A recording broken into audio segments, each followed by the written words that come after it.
Welcome back to the Health Tech Edge. I'm Mike Moore. This season's all about AI agents, how they're changing healthcare from the inside out. Today, we're going to go deep on a pain point every provider feels: claim denials. Not only are they costly, but they're often hard to fully understand, let alone solve. Joining me is Michael Riley, co founder and chief product officer of Gabeo.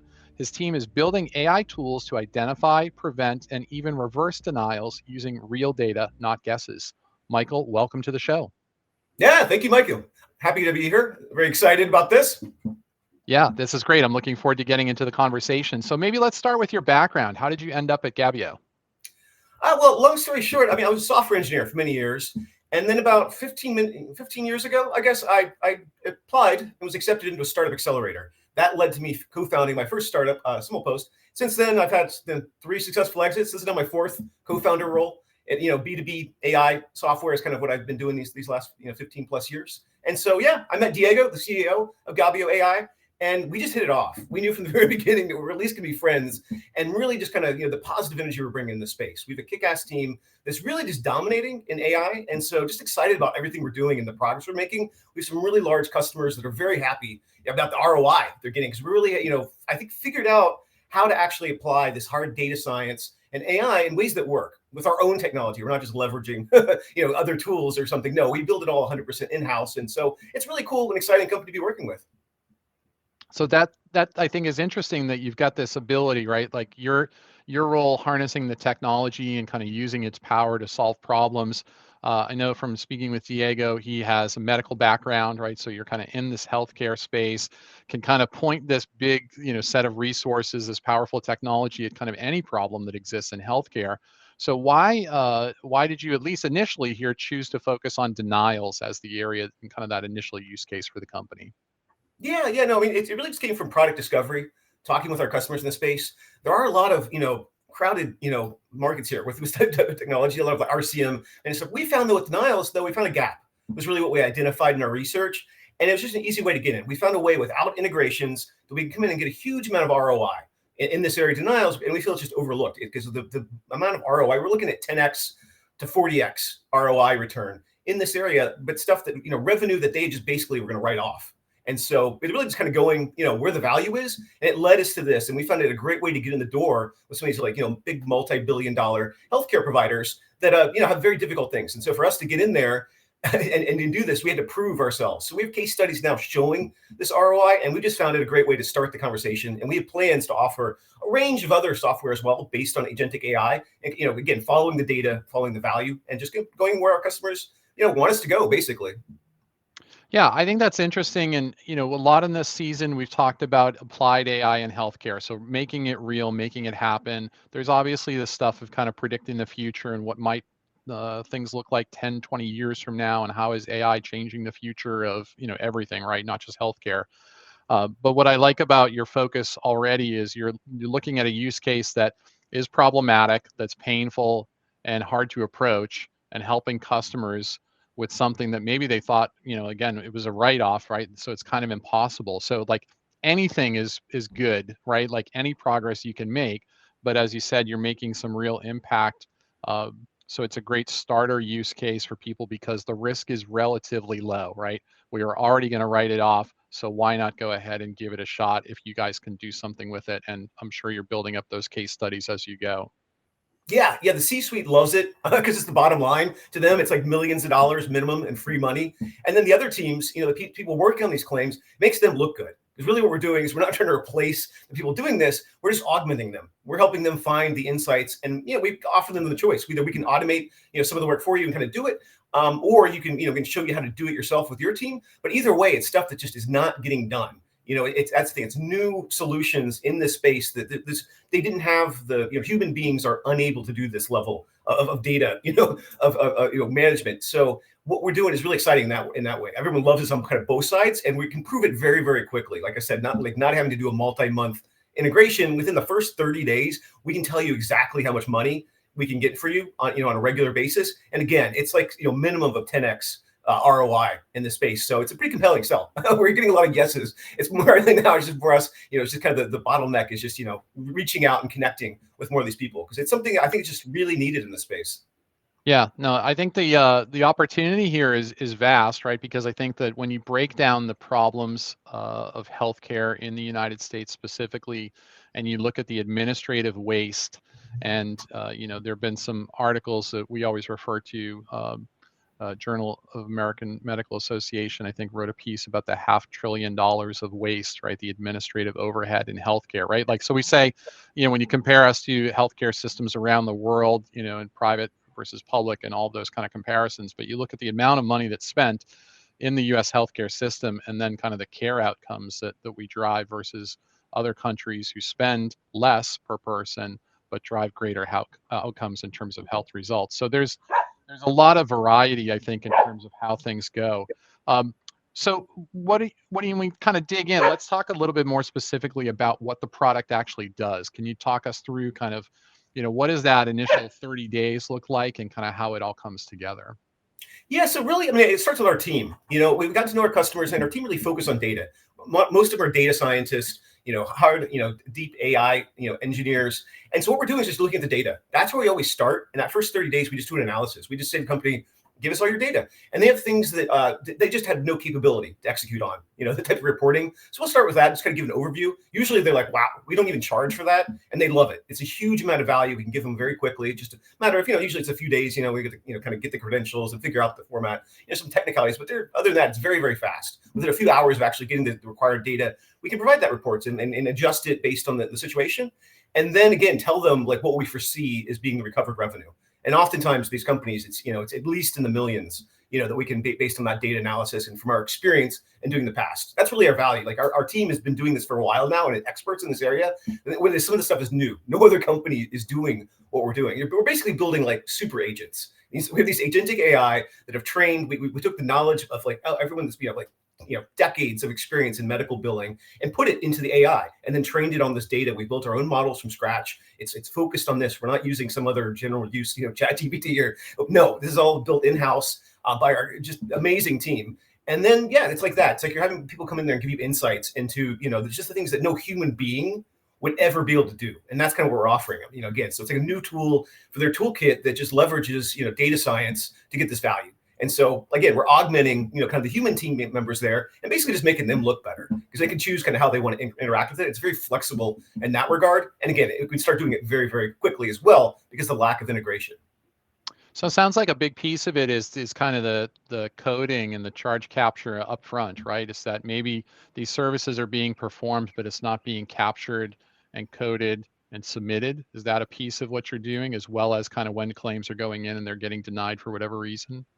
Yeah. It could be sometimes, again, it could be human error. That's the thing. A lot of these things are doing mailing. So maybe they put the wrong code or some detail, is not quite right. We built an extensive data set of like CPT codes, like ICD-10 codes, what have you, arguably maybe the world's best collection of this. We've been working on this for a long time from a very strong data science thing. So we have those insights. We can look at the claim very quickly and then know exactly what kind of appeal letter would be the one to get it approved. And we know, we have a confidence level. We kind of score it too. Of course, we're never going to get 100% of them overturned, but we shoot for, as close to 100% as possible, knowing those things. And really, it is that logic system, those the business rules, and which agentic AI is beautiful for. Because you can throw the data here, and it's stuff that human beings just would never get to. Because the complexity is just crazy. But that's where the value is. Like that's where we'll take basically any claim is to flip it and get reverse it in just the right way. And what we do works in seconds versus something these typical like the teams we see. It might be weeks. You need to get the denial, appeal it back and forth. Here we know exactly what to do, so that appeal it has the best chance, and it can do it in seconds. Something that a human being just again. It just would not be able to do that speed and that accuracy, right? And just the insights. And so again, we're tackling these high value, edge cases. Oftentimes, like most of the stuff, sure, like they're doing fine, but these add up. We're talking like millions of claims, billions of dollars, in revenue a year. Then yeah, tens of millions can just slip through the cracks. And our software agents are just, we made them from scratch to do exactly that, to find that money and recover it as fast as possible. Do you notice patterns for specific payers without kind of naming, any specific company in your response? I would bet that for maybe particular codes with particular payers, and maybe some of them are the more complex. Thinking of people who are getting, I don't know, cancer treatments or maybe transplant surgeries or very complex procedures or treatments, maybe those are the ones. But do you notice those patterns kind of by payer and kind of know like, oh, okay, these are likely if it's going to this insurance company to get denied, and here's how we try to preempt that and try to improve it before it goes out? Yes, exactly. I mean, it's again, more data the better. We're seeing these insights, and so it varies, right? And these rules are always changing. That's the thing too. Is like we have we also consume like the business rules, whether they're like definition of financial responsibility, these DOFers often. So having that data and looking at these like across the entire industry and by payer basis, and just seeing the games a lot of them are playing too, with adjusting these things, because I mean that's kind of the game, right? Everyone's just trying to figure out a better way to do more denials. And basically, Mm. we're the weapon against that. And our team can move faster. And I think higher quality data than that. So I think it's going to be an ongoing war for a long time. But that's the point. Like again, the more they change things, the more data we collect, then the smarter our agents get. And there's really no way to lose in that situation. I think that's kind of the thing we're seeing. Other vendors and software companies in the space, they're not really doing things at scale. Versus we're doing things that are like hugely scalable because that's like when we designed it from the beginning. Again, we have engineering background. I understand these things. Our whole product is built to move very, very fast and adjust. So on a daily basis, we're making changes to optimize, what's going on here. And so, but we continue to see it, it's something that's never going to go away. If anything, it's going to continue to get worse. And so without this kind of insight and intelligence, other companies are just going to get left behind, and seriously, just leave a lot of money on the table, but also just it's going to get more competitive, definitely over the next few years. It's already brutal, and it's going to get 10 times worse by the end of the year, probably. Oh yeah, well that's I think about that as you speak, that the the provider ecosystem, obviously there's a lot of different financial models, with nonprofits and for profits, and you've got academic medical centers and like all different kind of business models. But the net of it is like everyone is struggling to try to keep their heads above water, right, and to be able to pay their staff and to keep the operations running efficiently and to reduce waste and that administrative burden. And so getting paid for all of the services they're delivering to patients is critical. And so if they can take a portion of that that would have been written off, and to your point, maybe not ever 100% of that can be reclaimed, but they can get a chunk of it back, then every dollar of that is a win. And producing, obviously, you guys get paid for the work that you do, appropriately so, but they want to get good ROI on that. But the other thought that I had as you were speaking is, a few episodes ago, I talked to Adam Block from Charm Economics about the ROI of AI in healthcare. And he was saying this is kind of an arms race in some ways, that, we were talking in that example about prior authorization, and, kind of on the provider side, we're putting AI in to write better prior auth submissions. And on the payer side, they're using it to try to, be more critical and scrutinize those prior auths to really decide which ones should be approved versus denied and sent back. And it is kind of the buildup of the arms race on both sides with AI tools. But I think having uh, clear boundaries, clear business rules about kind of and especially as you said, like that the DOFR example, right? Like, what did we all agree to? If we said that this was going to be covered in this policy for this patient or this member, then that's what we agreed to. And then having the accountability driven back. The AI can do that better than humans, right? Because humans may try to manipulate things, but ultimately there's a black and white definition of what we all agreed to and what that financial responsibility is going to be. And we should be able to kind of manage against that. Yeah, exactly. 100% agree. And that's a beautiful thing about what we're doing. I mean, we're really just helping people out. We're just getting rid of the ambiguity and doing it according to the business rules, according to the contracts. When someone should get paid, they deserve to get paid. And we're just making sure of that. And so I think there are some people, the behavior in this area, some of it could be questionable. I don't know. But for us, I feel good and confident that we're doing the right thing with our customers. We're just like, we're not, the manipulation is not. It's just, what are the rules? And doing it at scale, just to make Right. sure that if someone made an error or something just wasn't done quite right, or if we know from our system, like just, how to way to adjust it with this particular payer of how to turn that denial into getting paid. Yeah, that's what so we feel really good about it. It's a good thing. Our team is excited to really be helping people, helping doctors get paid, Yeah. Based according to how it should be, how the rules are. The AI loves that. A clear distinction. Yeah. Well, you bring up the people impact, and there is a lot of sensitivity in the world today about AI potentially replacing jobs. At least for this area around denials that you've described so far, it sounds like it was a bit of a forgotten island, right? Like this island of data sitting out there, no one is really working on it. So, um, the likelihood that we're replacing anybody. It sounds like we can add efficiency to an area that was kind of untouched and untapped. But in general, kind of what's your thought on kind of the impact on the workforce and how AI is going to affect that, for the areas that you guys touch at Gabeo? Yeah, that's the cool thing. Like I said, like, we really are just augmenting. It's just that nothing we're doing in this area because we see is something that would be replacing someone. It really is just making them look good.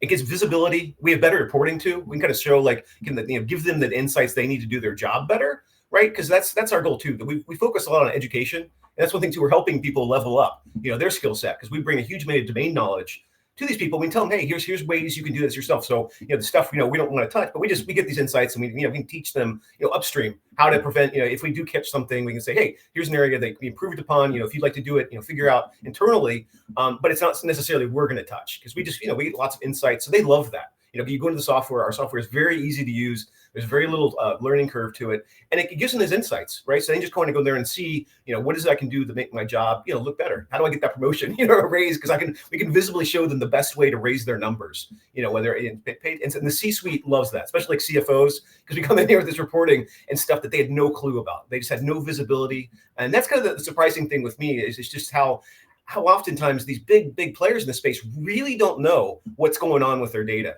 They're just, they know there's some problems there, but they don't have visibility. So Gabeo, we really focus on that and just giving like clear, very nice user experience, like easy insights into what's going to help you all do better. And then at the end of the day, the CFO, sees that ROI. It's like, one of our case studies, it's 40x ROI. And so we can't always promise it's not always that high, but we're really shooting for at least 10. And so when you just do the simple math, people love it. So we're really happy about that. Just kind of, again, making everyone look good across the board. People, the boots on the ground, all the way up to the C-suite there's something for everyone in this with agentic AI helping out. Well, yeah, I think about the work that we've all done in reporting all of our careers, right? Like, excuse me, where I get a big bunch of data, I dump it into Excel, I have to do a lot of work to kind of clean it up and then get it into a format that then I can start to report on it and then do analysis. Right. And it's like AI can do a lot of that work for us by dumping in all of that raw data, doing the cleansing, pulling it all together, and even doing that analysis for us, doing the pattern recognition, right? So if we realize, this drug is always getting denied, or this, service code, right, like is always getting denied, or in these conditions, right, it can notice, like, we don't know why, but we just notice that this keeps on happening.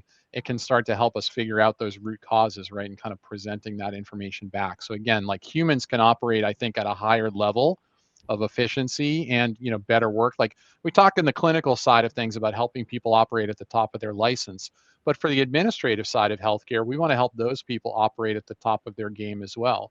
And it sounds like your approach here, and this is obviously denials, kind of the first use case, as you said. You plan to get into others as you develop the company, but it does sound like it gives people an opportunity to really spend their cycles on more higher value work to contribute to their organization.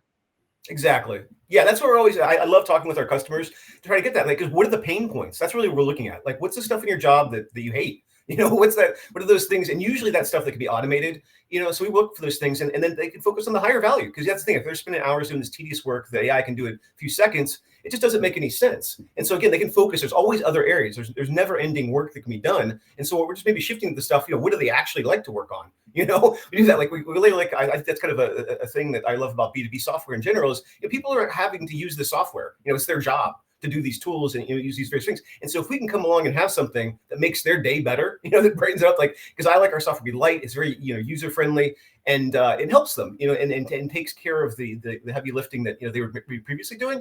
And again, so they can optimize their time, and feel better. We talk to a lot of our customers gushing. It's a little thing. I know it's just business software, but I really think you can have an impact. Someone's spending 40 hours a week or whatever, staring at their computer using the software, and if we can have something that just feels like a joy, that little delight in their life, that's something we try to bake in their Gabeo. That's how I'm really proud of what we're doing there with our team. Like and it keeps getting better every day. Thanks to our customers, as we're always doing.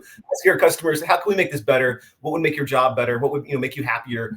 More productive? And they love talking and communicating. So I really focus on that. That's where I see kind of the role of product really is just understanding our customers and have that deep empathy for them.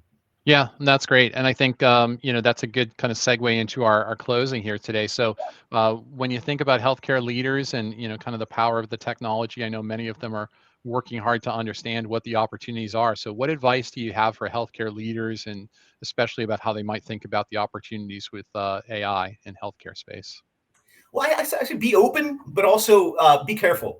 We just got back from a conference in Denver where we're talking to a lot of other companies in this space, and a lot of them, like if you actually are technical, and like I've been doing AI software for 15 or 16 years now, and so for me, it's just these buzzwords and what have you. But I was just like kind of shocked and kind of disappointed, and so many of the companies out there are just have a lot of buzz, and they say this stuff, and it sounds like really cool, but if you get into the hood and see what they're really doing, it's just they're throwing humans at it oftentimes. They might have some, chatbot or something technically AI related, but yeah, really, I would say level up. And that's why I like talking to people. That's why we spend a lot of education focus here, because teaching, because most of the stuff we're doing, no other company is doing it. They don't understand it at a deep level. And that's what Gabeo AI really is. That's our competitive advantage, is that we actually understand the stuff. And we love just talking with companies, and educating them. So look on our website of Gabeo AI. We have some speaking engagements and some conferences coming up where we're going to be presenting, what we've learned here. We have some case studies and white papers, and we're publishing some papers. And it's weird because we are really doing cutting edge work. And so I think it's important for leaders. This is the future of AI. You need to understand this stuff at least a little bit so you know how to make the right decisions. And and again, just be careful, like I said, because there's some of these companies that I don't want to name names or anything, but it's just, it's shockingly how they're getting away with just writing the hype and then not actually delivering value. And so I'm just proud that, Gabeo AI, we can really just show the value. We demonstrated it very clearly. We were very upfront. It's just the first few days you will see. And I think we really stand out in that regard. I'm really proud of the team, that we've built here. Yeah, well, that's very clear from your comments. You're building something you're proud of, and I think that shows in the work that you guys are doing with your customers, and the results are speaking for themselves too. And I think having those measurable results really helps, right? So I think Yeah. that's something that we always advocate here at Productive Edge, is that doing AI projects. In some ways, like every other technology initiative that you would pursue for your organization, you should have goals. You should have some projected ROI. You should have some results that you're tracking to make sure that you'll know whether or not this is successful, because it's going to consume resources, either people time, financial resources, or something. Having some sort of clear outcomes that you're trying to produce and some measures that you're tracking are clear in terms of figuring out whether or not it's successful or if it's a failure. And if it is a failure, let's find out and let's learn from it and move on to the next thing. But if it's successful, we want to know about that too, and we want to know how to go and really scale that. And you talked about scale during your answers earlier too. And I think that's another thing, is we see a lot of projects that might look good with a small group, but don't have scale and kind of their build out.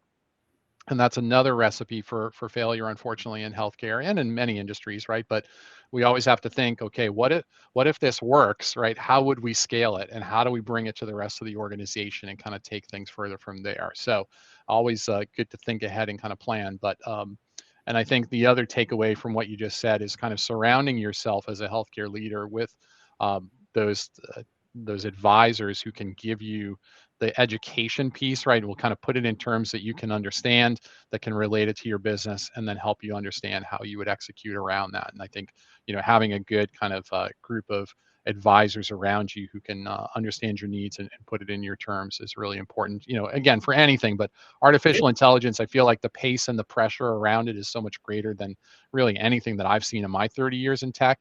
And the opportunities are greater too. So just even more important that you're kind of considering the risk of everything as you move forward too. Yes, definitely, 100% agree. And so, it is the future. But that's what I'm saying. It's just like I think people are placing the bets now, and I can tell you, there's gonna be a lot of losers in this space. Eventually, we'll see over time who comes out ahead. And Gabeo, I think right now I'm very confident that we're going to be one of the leaders in this area. Again, we're not trying to do everything, but in this area here, with providers mostly now, but other areas we see healthcare in general. There's so much inefficiencies here, especially in the United States, but worldwide, of ways we can make it better and just really have an impact, a positive impact in people's lives. And I think here, AI, that's the best thing you can do. I mean, really, what we're ultimately doing here is just helping everyone on both sides of this by getting rid of inefficiencies in a smart way. in a way that's just, it's not wasting energy. It's not wasting your time with, buzz marketing stuff, the unnecessary. No, we really focus on very, laser focused on customer value and measuring it and showing that. So it's a lot of fun. We have a lot of fun with our customers because it's a refreshing feeling to actually make a positive impact and be able to prove it very quickly. Oh yeah, yeah, and I think that's our, like not forgetting what we're all trying to do here, right? Is like ultimately helping people lead healthier Yeah. lives, right? Having healthier outcomes, preventing the bad stuff from happening, building on the good stuff and helping people lead better lives. And certainly we care about our the ecosystem and kind of the providers, and the burnout is real in the industry, right? We want to help them stay in the game, keep taking care of patients, and having great outcomes. So this has been great, Michael. I've enjoyed the discussion and learning about Gabeo and the work that you guys are doing. So thank you for spending time with us. Yeah, thank you so much. All right, well, that's it for this episode. If you enjoyed the discussion today, please like, comment, share with a colleague. We'll be back again with a new episode of the Health Tech Edge. Until next time, I'm Mike Moore. Thanks for joining us.